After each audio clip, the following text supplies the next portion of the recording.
ওই আমার বাড়ি থেকে প্রথম বর্ষণ শুরু থেকেই বাড়ির মানে চারিপাশে জল জমছে অনেকদিন ধরে।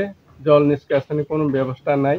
এখানে ২০-২৫ পরিবার এদিকে দক্ষিণ দিকে এবং পশ্চিম দিকে অনেক পরিবার এই রাস্তা যাতায়াত করে, কিন্তু এখন ভীষণ অবস্থাতে আছে আমরা, জলমগ্ন।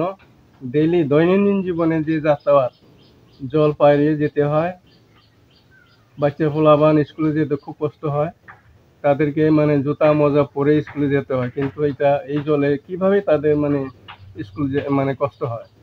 তারপর এখানে আমি এই জলমগ্ন হওয়ার আগেই আজকে থেকে সিজনে বর্ষার সিজনে আগে আমি জানাচ্ছিলাম, একটা চিঠি দিয়েছিলাম মিউনিসিপ্যাল এরিয়ায়, এবং আমি চেয়ারপারসনের সাথেও কথা বলছি যে যাতে মানে এই জলগুলা যদি জমে তাইলে নিষ্কাশনের ব্যবস্থা করে দেন।